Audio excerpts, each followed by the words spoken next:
everyone, it's Sam here, and today I'm going to show you how to make this fun card. It folds down to 5x7, and I've done similar before with the tiered effect, but I've not done this little drop down. So basically this opens, it's on a top fold 5x7 card which opens up, but you've got this springy little section here which some of you will recognise. It's like a tiered springy card which I've done many times in all different sizes, but I quite liked this extra element here.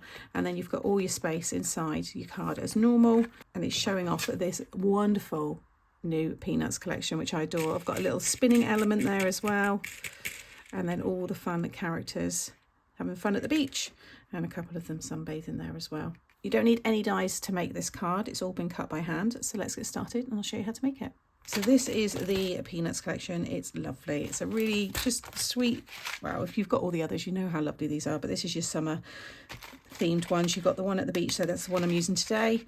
You've got this one here just doing all their different kind of sports and activities, and then you've got a fun layering stencil set there. You've got your ephemera, and then you've got your paper pad. So if you collect the Peanuts, which I know many of you do, then this is a really lovely one to add to your stash. I've already gone ahead and I've done a lot of it because it needed to dry, and you can see obviously all the detail and stuff, but I'm going to talk you through all these pieces. But you want, first of all, this piece here, which is, it's A4, which is about 11 3/4. You could do 11 though, okay? But you want to score at 7 along whatever length you've got. You might have 12 as well. So score at 7, you can see how that folds. We're going to attach this to a card blank, and I'll do that towards the end. Then I've covered this top part using Salty Ocean, and then I've spritzed the tumbled glass over the top, and it's just given me a really beautiful finish and a nice backdrop for the images there. And then for the sandy effect, I've used the tea dye all on the bottom, and then I've just gone around the edges with the vintage photo.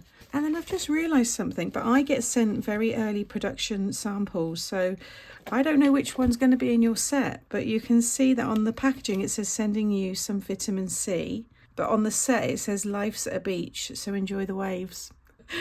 And I didn't really notice that because I just took the stamp set out and started creating with it. So I don't know which one you will have, because they've obviously changed it at some point, and yeah, it could well be that this is the correct one and that's the one you're going to get, but it might be this one and then your packaging will be changed, so we will see. But you want to create something like this anyway. And then for your scene pieces, so I've got these 3 here. I've used the same colours that I just showed you there, but you want to cut yourself. All of them are 5 inches wide, but this one here is 5. You cut a piece of 5x7, then cut a piece of 5 by 4.5, and then 5 by 3.5.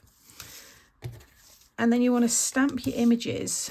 So for example, I've got him there, and I just stamped him right towards the top of that piece of paper, and then I inked it all up, and then I just cut along. You can see exactly where I've cut because I wanted it to look like he's taken off out of the water. And then with this one here, again, I stamped him right towards the top of that. It was 4.5, I think, for that piece, yeah. So right towards, so his nose is almost at the top of that 4.5 piece. But then I cut it along the bottom of him there and just created some waves. And then again with these ones here, so I took the 2 images. You got this one here and her. I've got the ball, but I've got that separate because I want it to, I might put it on a little spinner or something. But again, stamp them so they're towards the top of that piece. That's 3.5. And then just cut around them, and then I just followed along the detail of her stamp, and then those as well. And then I've stamped the castles just randomly, and then I've just gone over it with my alcohol marker just to kind of define it all a little bit more and colour them all in. So then we want to have the springy elements to this for each of those sections. So I've already done 1/2. So you'll want 2 pieces of 2 by 4, and along the 2-inch side you're going to score at 1/2, 1 and 1.5. And then you'll want 2 pieces of 2 by 3, and again along the 2-inch side you're going to score at 1/2, 1 and 1.5. And then last piece, this is 2 by 1.5, and again along the 2-inch side you're going to score at 1/2, 1 and 1.5. You then want to fold and burnish, so you start with a mountain fold, then a valley, and then finish with a mountain fold. This is a 300 GSM, which will be quite, you know, bouncy and bulky. You could certainly use a lighter weight, use a 220, 230. I'm just going to give them a good burnish. Okay, I'm going to take this one And we're going to start with this largest piece. Flip it over and you want to take your two larger sections. You want the mountains, two mountains facing out, and you're going to stick them so they're flush with the bottom and the sides, because you don't really want to see them from the top. So I'm just going to use my quick grab glue, run it all down your tab there, and then just stick it on like so. I mean, if you don't want to see the sides of it, then bring it in a little bit, and then just do the same on the other side.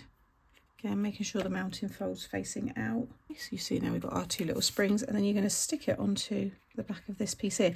Now we are going to add a few extra score lines to this piece, but I didn't want to do it yet until I'd stuck this down so I can see how much of that space it's going to need. So just add your glue to the back and then just lay that down over the top. And focus on this piece being flush with this piece behind, because that way you know it's all going to be lined up, and you want this to close because we're going to decorate the front of this, and obviously we're going to add the score line so that folds over nicely. And then you just want to repeat the same with this piece, so that one and then your next size down, stick them on, stick it onto that one, and then again with this one, stick those onto the sides and then stick it on top of that one. Okay, so that's all stuck down. You see the spring on it. Now if you wanted to, I've done cards like this before where you just have that part, and you can see if I fold that back, you know, it would stand up on its own. But I thought it'd be nice to do this way, so something a bit different. So what you want to do now is just push it down, and I reckon it's about 1/4 inch that I need to score out from that. So where you've got your 7 inch, everyone's might be a bit different. I'm actually going to do 7 3/8. You could do 7 1/4 if you've got a lighter weight cardstock. I think it'd be fine. I'm going to do 7 3, but I'm also going to score the others as well, because I want it to kind of roll around like so, because it's a nice little detail as well. And then I'm just going to fold it this way, just so I can get the score lines all in place. Just each one, you just want it to have a nice curve, and now that wraps around really nicely. And we're going to add mats and layers to this and cover it all up, but can you see underneath you've got a nice spine like so. That would still go in an envelope. I put it in an envelope that's a little bit bigger, otherwise I'd make one of my bouncy envelopes. That will still fit in fine. So then I've got my other decoration here, which is all from the stamp set. The image, that's how the image is, so I'm going to have it just there, and I'm going to snip that off. But I'm going to have them, when this is up, right, so they'll be down here a bit more. So I'm going to have those about there. I've got these images are for the front, and then I've got the ball. You've got their little drinks cup, which is next to them.